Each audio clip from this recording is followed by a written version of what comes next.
တခါတော့ကဘရင်ကြီးနေထိုင်ရာနေပြည်တော်ရဲ့အနီးနားမှာတောရွာငယ်လေးတွေရှိခဲ့ပါတယ်။အဆိုပါရွာကရွာသူရွာသားတွေဟာလယ်ယာစိုက်ပျိုးရေးနဲ့မွေးမြူရေးလုပ်ငန်းကိုလုပ်ကိုင်ခဲ့ကြပါတယ်။အဲဒီရွာလေးမှာဇီးသီးတွေကိုလာရောက်ပြီးစားဝတ်နေကိုဖြည့်ရှင်းနေရတဲ့ဇီးဆယ်မပြိုင်းဆိုတဲ့မျိုးသမီးတစ်ယောက်လည်းရှိခဲ့တယ်ဗျ။သူမဟာဖြူဖွေးဖွေးသေးသေးဆိုတဲ့ခန္ဓာကိုယ်နဲ့ချစ်စရာကောင်းတဲ့မျက်နှာလေးကိုပိုင်ဆိုင်ထားတာကြောင့်မြင်တွေ့သမျှပုရိသတဲ့ဆွဲမဲ့ရတဲ့မိန်းကလေးတစ်ယောက်လည်းဖြစ်ပါတယ်။ဒါပေမဲ့စားဝတ်နေရေးနဲ့ဘွားဘေးချင်းတွေကြောင့်ဇီးသီးရောင်းပြီးနေထိုင်နေခဲ့ရတာဖြစ်ပါတယ်။ဒီနေ့ဇီးသီးတွေကကြီးကြီးပဲ။ဒါတွေကိုသာရောင်းရရင်ငါပတ်စံနေအများကြီးရမှာ။အရင်နှစ်တွေတုန်းကဆိုအပင်ရှာရတာနဲ့တနေကုန်တာဒီနေ့တော့အဆင်ပြေတာပဲ။ဇီးတဲ့မပြိုင်းဟာကိုးနောင်ကန်ပန်းနောင်ကန်ချောလာလေးတယောက်ဖြစ်ပေမဲ့နေ့စဉ်နေ့တိုင်းရွာစိမ်းလှည့်လည်ပြီးဇီးသီးရောင်းခဲ့ရပါတယ်။ဇီးသီးရဲ့ဇီး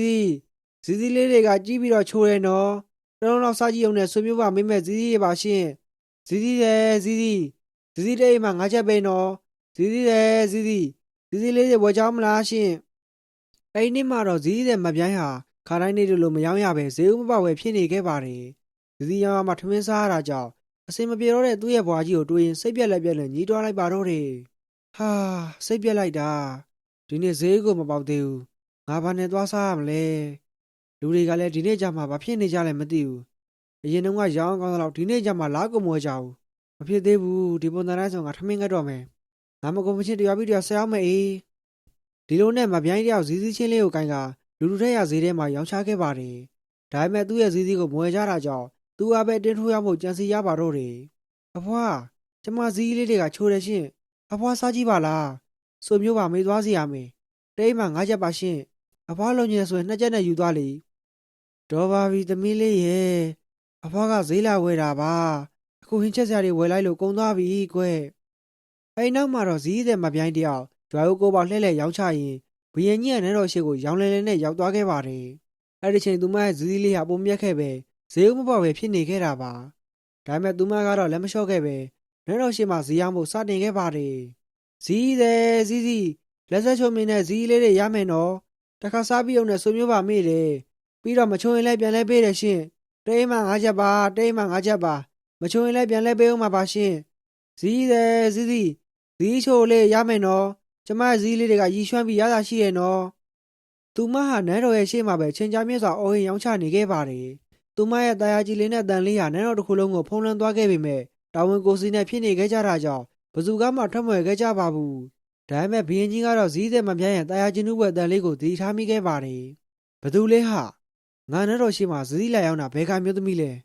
အတန်လေးကตาလိုက်တာငါတို့ကိုမြင်ဘူးချင်းတယ်အဲ့နောက်မှာတော့ဘရင်ကြီးဟာထိုင်ရန်ကနေထားပြီးဇီးတဲ့ကိုထွက်ကြည့်ခဲ့ပါတယ်သဘောကျလိုက်တာကွာ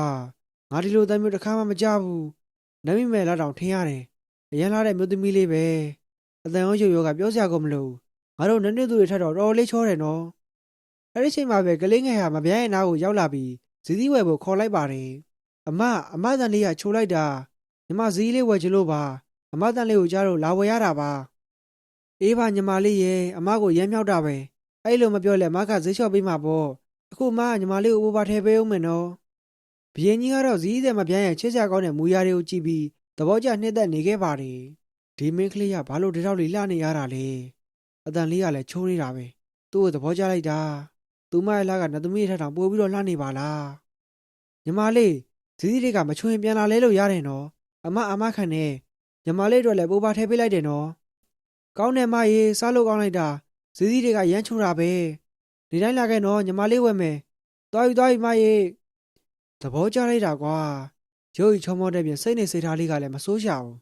6ပြည့်ခနဲ့လှဆိုတော့ဒါမျိုးကိုပြောရမယ်ငါတို့မိပြမြောက်ရမယ်ဒီလိုနဲ့ဘရင်ကြီးကဇီးတဲ့မလေးကိုသဘောကျသွားခဲ့ပြီးချက်ချင်းပဲမိပြမြောက်ဖို့ဆုံးဖြတ်ခဲ့ပါတယ်အဲဒီနောက်မှာတော့ဘရင်ကြီးဟာနန်းတော်ရဲ့ပြင်ဘက်ကိုအများဆုံးပြေးထွက်လာခဲ့ပါတယ်ဒါပေမဲ့ဘရင်ကြီးနန်းတော်ပြင်ကိုရောက်တဲ့အခါဇီးတဲ့မလေးကမရှိတော့ပဲအဝေးတနေရာကိုထွက်သွားခဲ့ပါပြီဟာသူပဲရောက်သွားတာလေစောခါမှဒီနားလေးတင်ရှိသေးတယ်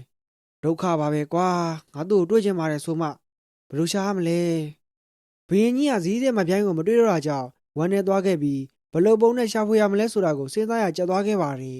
်ဟေးဆောင်နေမင်းတို့တရားစောင့်ကြည့်နေကြတယ်မလားစောကဒီနားမှာဇီးရောက်နေတဲ့မင်းကလေးဘယ်ကိုရောက်သွားတာလဲငါကိုတော့ကမှန်တိုင်းရှောက်တင်ကြစမ်းငါအမြန်ဆုံးသိချင်တယ်ခွင့်လို့ပါရှင်မင်းကြီးကျွန်တော်တို့ကိုခွင့်လို့ပေးပါအဲ့ဒီမင်းကလေးစောကမှဒီနားမှာဇီးရောက်နေတာပါ ခုဘယ်ကိုရောက်လို့ရောက်သွားမှကျွန်တော်တို့လည်းမသိပါဘူးအရှင်မင်းကြီးကျွန်တော်ထင်တာကတော့တောင်ဘက်ကိုသွားတယ်ထင်ပါတယ်ရေရတော့မမှတ်မိပါဘူးကျွန်တော်တို့ခွင့်လွှတ်ပေးပါအရှင်မင်းကြီးတော်တော်အားကိုးရတဲ့စောင့်နေပဲကွာမင်းတို့ခုချိန်မှာနန်းတော်တွေကိုသစိမ်းဝင်လိုက်တော့သိမှာမဟုတ်ဘူးမမင်းတို့ကိုကြီးလေးတဲ့အပြစ်ပေးရမယ်မမင်းတို့ကနန်းတော်ရဲ့လုံခြုံရေးတာဝန်ကိုယူထားရတဲ့စစ်သည်တွေလေဒါလေးတောင်မှတော့မကြကြဘူးလားငါကိုတော့မင်းတို့ဘလို့စိတ်နဲ့ယုံကြည်ရမလဲအဲ့နောက်မှာတော့ဘီရင်ကြီးကဇီးတဲ့မလေးကိုရှာဖွေဖို့စစ်သည်ဘိုးဘတွေကိုပါမိန့်တော်ချမှတ်လိုက်ပါတယ်ဇီးတဲ့မလေးကိုတွေ့ရရက်ကနေပြန်ခေါ်လာခဲ့ဖို့နဲ့မိဖုရားမြောက်လိုက်ကြောင်းကိုတိုင်းပြည်လုံးသိအောင်ကြေညာမောင်းခတ်စေခဲ့ပါတယ်ငါကိုတော့အဲ့ဒီဇီးတဲ့မလေးကိုသဘောကျနှစ်သက်တော်မူတယ်အဲ့ဒါကြောင့်ငါကိုတော့သူ့ကိုမိဖုရားမြောက်ချင်တယ်စစ်သည်ဘိုးဘတွေအားလုံးတိုင်းပြည်လုံးကိုကြေညာမောင်းခတ်ပြီးရှာဖွေစေသူ့မှာကာမန်ယောက်ျားရှိလာရင်မေးပါမရှိရင်တော့နန်းတော်ကြီးစီကိုခေါ်လာခဲ့ပါမောင်မင်းတို့အဲ့ဒီမျိုးသမီးကိုမတင်မချင်းနန်းတော်စီကိုပြန်မလာကြနဲ့သူ့ကိုအမြန်ဆုံးတွေ့ချင်တယ်မှန်လားပါရှင်မင်းကြီးအမိန်တော်မြတ်တိုင်းမှာဒီလိုနဲ့ဘုရင်ကြီးအမိန်တိုင်းစစ်သည်တော်တွေကတိုင်းပြည်လုံးကိုတွားရောက်ပြီးအမိန်တော်ကိုဖျက်ချခဲ့ပါတယ်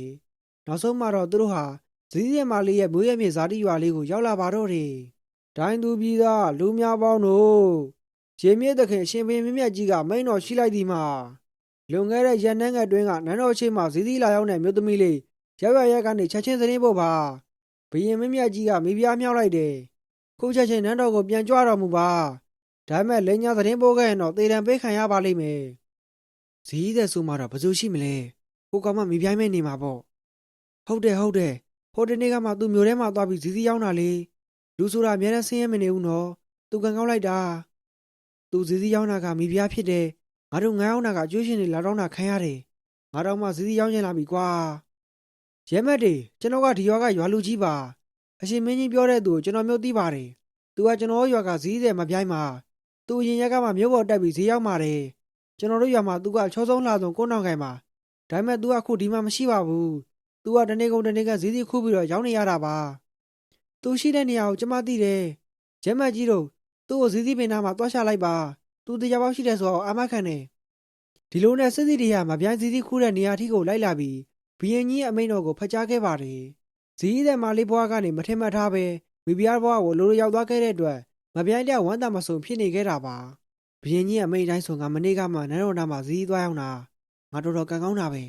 ဲတော်သေးတာပေါ့အဲ့နေကရွာမှာဇီးမရောက်ရလို့တကယ်လို့ရွာကလူတွေသာဝယ်ငါအဲ့ဒီလိုဘွားကိုရမှာမဟုတ်ဘူးပျော်လိုက်တာဖះသေးကြမားတာပဲကိုကစားပြီးရွာကိုပေါက်ဇီးလက်အောင်စားမလို့တော့ဘူးမိဖုရားဖြစ်သွားပြီဆိုတော့နန်းတော်ကြီးထဲမှာပဲပျော်ရွှင်နေသွားလို့ရပြီနောက်ဆုံးမှာတော့ဇီးတဲ့မပြိုင်းဟာနန်းတော်စီကိုရောက်သွားခဲ့ပြီးဘီရင်ကြီးရဲ့ရှေ့တော်မှာခါစားခဲ့ပါတယ်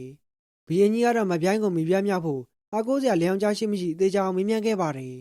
်မင်းကလေးမင်းကငါအရင်နေ့ကလေးကသတိထားမိတာပါငါကူတော့မင်းကိုသဘောကျနှစ်သက်တော်မူတယ်ဖြစ်နိုင်မင်းကိုမိဖုရားမြောက်ရှင်နဲ့မင်းမှာကာမန်ယောက်ျားရှိပါသလားမရှိပါဘူးရှင်မင်းကြီးကျွန်တော်မျိုးမမှာကာမန်ယောက်ျားမရှိပါဘူးကျမငယ်လေးတွေကမိဘတွေကဆုံးသွားတာပ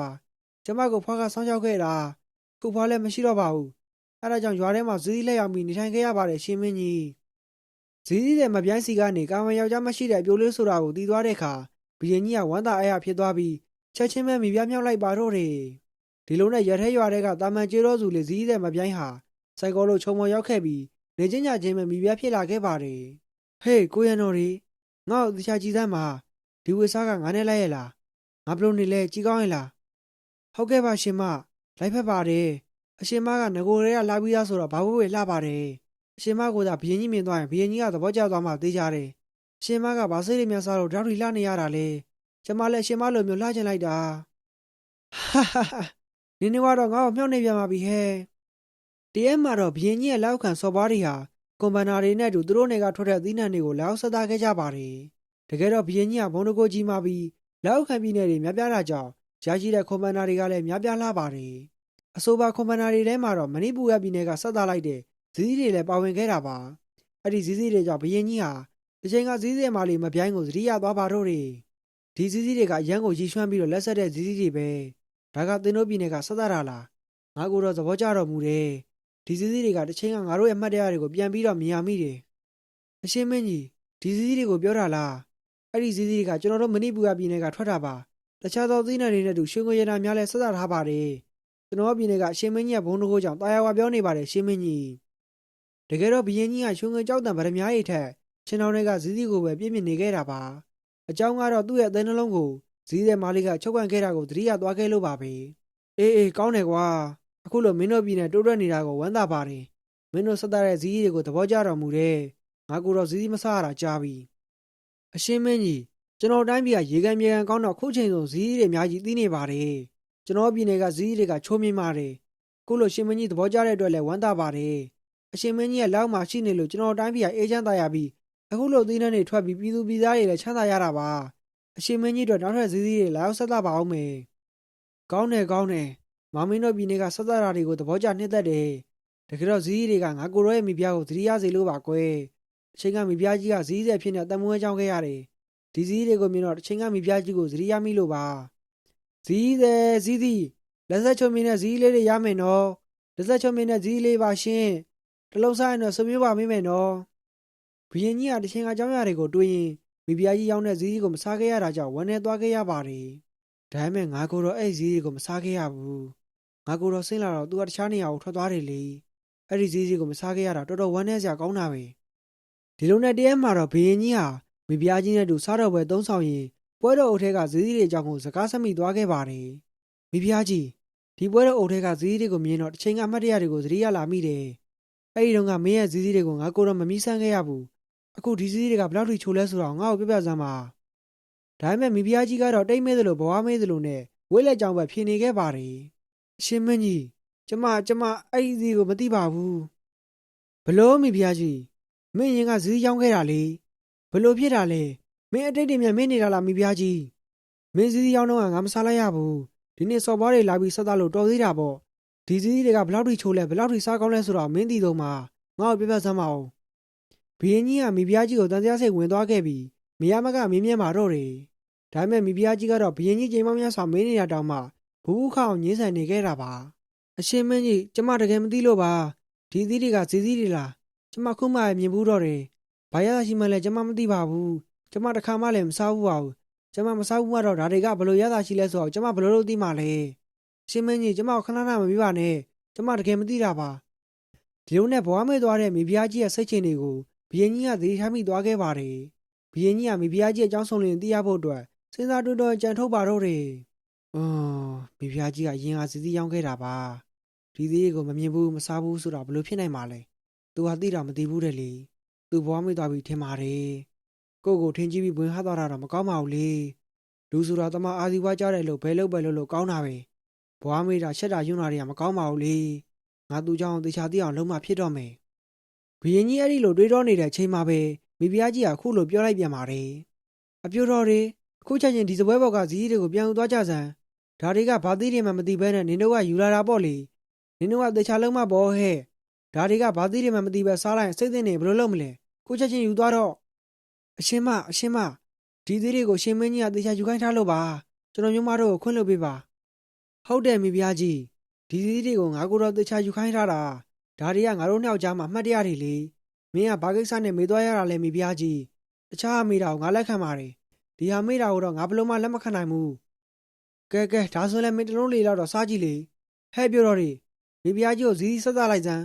စားကြည့်လိုက်ပါမိဖုရားကြီးမင်းသတိပြန်ရအောင်စားကြည့်လိုက်ပါဟုတ်ကဲ့ပါရှင်မင်းကြီးကျွန်တော်ညမခွဲဆက်သလိုက်ပါမယ်ဒီလိုနဲ့ဘုရင်မင်းကြီးအမိန့်ကြောင့်အပြိုတော်တွေကကြောက်လန့်နဲ့မိဖုရားကြီးကိုဆက်သလိုက်ပါတယ်မိဖုရားကြီးကတော့ပြိုတော်တွေကိုဒေါသထွက်နေခဲ့ပေမဲ့ဘုရင်ကြီးအမိန့်ကြောင့်နှုတ်ဆက်နေခဲ့တာပါဒါပေမဲ့သူမကတော့ဇီးတလုံးကိုမှကောက်ကင်မကြည့်ခဲ့ပဲအဆုံးထိညှင်းဆန်နေခဲ့ပါတယ်အရှင်မင်းကြီးကျွန်မမစားချင်ဘူးဘာသီးတွေလဲမှကျွန်မမသိတ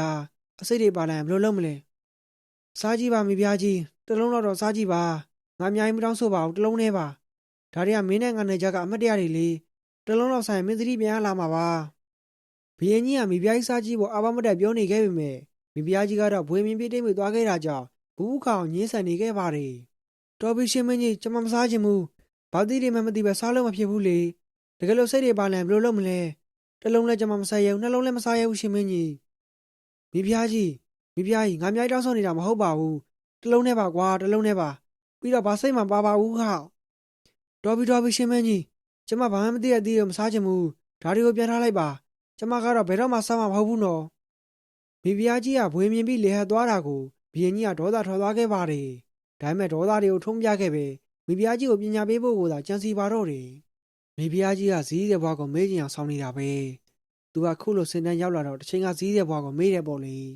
ငါမင်းကိုနောက်တစ်ခုစမ်းသပ်ရမယ်မိဖုရားကြီးစစ်သည်တွေဒီဘွားဇီးကိုလောက်ကြစမ်းမိဖုရားကြီးမစားမတော့မင်းတို့သာစားလိုက်ကြတော့ဒီလိုနဲ့ဘုရင်ကြီးကရပောင်းများစွာစဉ်းစားတွေးတောခဲ့ပြီးနောက်ဆုံးမှာတော့ကြံတစ်ခုရသွားခဲ့ပါတယ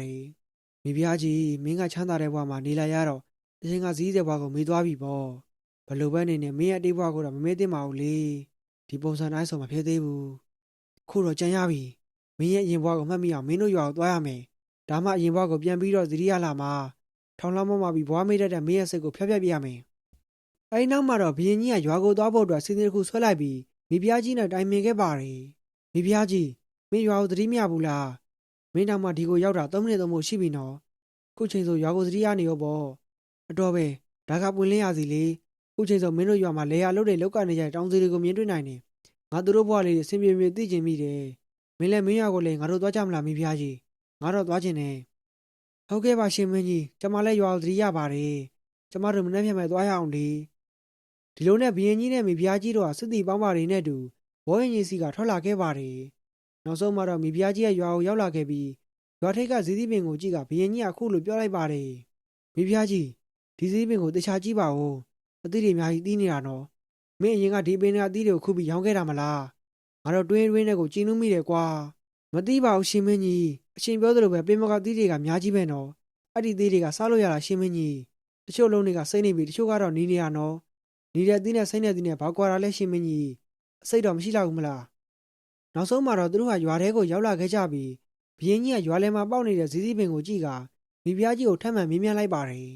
ဒါပေမဲ့မိဖုရားကြီးကတော့မသိချင်အောင်ဆောင်ပြီးရှင်းနေတဲ့အတိုင်းဘူးခံနေခဲ့တာပါမိဖုရားကြီးဒီပင်ကြီးကိုကြည့်ပါဦးအချိန်ကဒီဇီးတွေကိုခုပြီးတော့ရောင်းခဲ့တာလေဒါတွေကပဲမင်းနဲ့ငါနဲ့ကိုနှီးဆက်စေခဲ့တာဘလို့လဲမိဖုရားကြီးမင်းခုမှတ်မိမလားဒီပင်မှာနေအောင်သီးမဲ့တွေအများကြီးပဲနော်ဒီတစ်ခါမှလည်းမိဖုရားကြီးကမသိချင်အောင်ဆောင်ကရွာသူရွာသားတွေရဲ့ရှေ့မှာပဲညှင်းဆန်လိုက်ပါတော့တယ်အရှင်မင်းကြီးဒါကဘာပင်လဲကျွန်တော်မျိုးမတကယ်မသိပါဘူးဒီပင်ကသီးတွေကရောစားလို့ရလားအောက်မှာလည်းအများကြီးပဲကြွကြနေတာနော်ကြည်ရတာလှလိုက်တာရှင်ဒါနဲ့ကျမတကယ်မသိတာပါကျမဒီနေရာကိုတစ်ခါမှမရောက်ဘူးထင်တယ်ရွာသူရွာသားတွေကိုကြည်ရတာလဲစောက်ချနေတာပဲတယောက်မှသသနာနာကိုမရှိဘူးအကုန်လုံးကဆင်းရဲသားတွေကြီးပဲကျမဒီမှာကြာမနေခြင်းမရှင်မင်းကြီးသွားကြပါစို့ဟမ်မိဖုရားကြီးနေဟာလေနေကဘွားမိတ်တဲ့မိမပါလားအရင်ကနေကောင်းမှမတက်ဘူးမရှိဘူးနော်နေကဒီပင်ကအသီးတွေကိုခုပြီးရွာစိန်လှဲ့လှဲ့ရောင်းခဲ့ရတဲ့ဇီးဇီးရဲ့ပါအဲ့ဒီချင်းတွေကနေမှဒီလိုဝေကောင်းစားတာတွေမရှိဘူးနေမှာကဝေးစုပ်လေးထဲပဲပိုင်ဆိုင်ခဲ့တာလေအခုဒီလိုဘွားကိုရောက်တော့ဘွေမြင်သွားပြီပေါ့မင်းရဲ့ရွာသူသားတွေရှိမှဒီလိုမပြောရတာမရှက်ဘူးလားမဟုတ်ပါဘူးရှင်မင်းကြီးကျမကဘာလို့ရှက်ရမှာလဲအရှင်မင်းကြီးဘာတွေပြောနေတာလဲဟဲ့မင်းမယုတ်နေကအခုချင်းဒီကိုမှန်းလိုက်မခံသေးဘူးပေါ့လေမင်းပါစက်ဟားလိုက်တဲ့မင်းရဲ့မိသားစုတွေရှိမှကိုယ့်ကိုမရှက်တတ်ဘူးလားတကယ်ပါရှင်မင်းကြီးကျမတကယ်မသိတာပါမိဖုရားကြီးကတစ်ချိန်ကဇီးရောင်းခဲ့ရတဲ့ဇီးရဲ့မပြိုင်ဘွားကိုမေးသွားခဲ့တာကြောင့်ဘွေမြင့်တဲ့မိဖုရားကြီးကိုဘုရင်ကြီးဟာပြေးပေးပါတော့တယ်အဲ့ဒါကတော့မိဖုရားကြီးကိုတိတ်ကဇီးရဲ့ဘွားကိုပြန်ဖို့ပေးဖို့ပဲဖြစ်ပါတယ်ဟမ်မိဖုရားကြီးနေဟာကျေးဇူးကမ်းတဲ့မိမပဲနင်းတစ်သက်လုံးဒီရွာမှာနေပြီးကြီးပင်းလာရတာမလားခုတော့မင်းရဲ့ပြောပုံဆိုပုံတွေကဒီရွာလေးကိုကျေးဇူးဆက်လိုက်တာပဲမင်းကငါ့ကိုဒေါသထောင်းအောင်လုပ်မိပြီမင်းရဲ့ရွာသူရွာသားတွေရှေ့တောင်မှမင်းကဒီစကားပြောထွက်ရတဲ့ပေါ့မင်းဘာလို့မင်းဘွားကိုဒီလောက်မြင်မြင်မေးသွားရတာလဲမိဖုရားကြီးမင်းကဘွားမေးတတ်တာပဲမင်းကိုပြစ်ပေးရမယ်အရှင်မင်းကြီးကျမတကယ်ပြောတာပါကျမကိုခွင့်လုပ်ပေးပါမိဖုရားကြီးငါမင်းကိုပြစ်ပေးရမယ်မင်းရဲ့ဘွားကိုသိအောင်မင်းကိုပြစ်ပေးရမယ်ရဲမက်တွေ तू ကခိုးချင်းကစားပြီးငါ့ရဲ့မိဖုရားမဟုတ်တော့ဘူးသူ့ကိုနန်းတော်တင်ပွေးဝင်ချနဲ့ तू ကတာမန်တော်သူတယောက်ဖြစ်သွားပြီအချင်းလိုဘွားကိုပြန်ထားမယ်ဒီလိုမျိုးဘွားမိတ်တက်ပြီးကျေးဇူးရှင်ရွာသူရွာသားတွေကိုစော်ကားတဲ့မင်းမယုတ်ကိုပြစ်ပေးတဲ့နဲ့မိဖုရားကြီးကိုဘယ်တော့မှပွေးမမိစေနဲ့သူ့ကိုပွေးဝင်တဲ့ရဲမက်တွေကိုသိထမ်းမိဖုရားကြီးခုကစားပြီးဒီရွာမှာပဲနေပြီးတာမန်ရွာသူဖြစ်နေတာနေခဲ့ပြီတော့ဒီတော့မှမိဖုရားကြီးကနော်ရတွေရောက်သွားခဲ့ပြီးဘုရင်ကြီးကိုငွေကတောင်းပန်ပါတော့တယ်ရှင်မင်းကြီးကျမတကယ်တောင်းပန်ပါတယ်အဲ့လိုမလုပ်ပါနဲ့ကျမမြင်မှန်နေရပါပြီကျမတောင်းပန်ပါတယ်အဲ့ဒီမြေကိုပြန်ပြီးတော့ရုပ်သိမ်းပေးပါမရတော့ဘူးမိဖုရားကြီးမင်းကိုပြေးပြီးမှရတော့မယ်မင်းကချမ်းသာခြင်းနဲ့မထိုက်တန်ဘူးမင်းကချမ်းသာရင်ဘွားမိတ်တက်ပြီးဆင်းရဲတဲ့တောသူတော်သားတွေကိုနှိမ့်ဆက်ခြင်းနဲ့စိတ်ရှိတယ်စစ်တီတော်တွေသူ့ကိုနန်းတော်တင်ပွေးဝင်နေတော့ပွေးဝင်တဲ့စစ်တီရရှိတွေအားလုံးတေးတန်းချမှတ်မယ်ခုချိန်ကစပြီးမိဖုရားဆောင်တွေကိုလည်းပြန်လဲရုပ်သိမ်းစေမှန်လားပါရှင်မင်းကြီးအမိန့်တော်မြတ်တိုင်းမှာမိဖုရားကြီးကနောင်တမားတွေကိုသိမြင်သွားခဲ့ပြီး ဘုရင်ကြီးကိုခွင့်လွှတ်ပေးဖို့ငွေကတောင်းပန်နေခဲ့ပေမဲ့ဘုရင်ကြီးကတော့ဆုံးဖြတ်ချက်ကိုမပြင်မဲ့နေပြည်တော်ကိုပြန်သွားပါတော့တယ်ဒီလိုနဲ့ဘွားမေးတဲ့မိဖုရားကြီးကသူ့ရဲ့တလဲမာနနဲ့ဘွေမြင့်မှုတွေကြောင့်တာမန်ကျေးလက်တိုးရသူဇီးရဲမပြိုင်ဘွားကိုပြန်လည်ရောက်ရှိသွားပါတော့တယ်ရှင်မင်းကြီးကျမကိုသနာပါဦးရှင်မင်းကြီးကျမကိုသနာပါဦးကျမမြင်မှန်ရပါပြီရှင်မင်းကြီးကျမတို့တော်ရဲထားမသွားပါနဲ့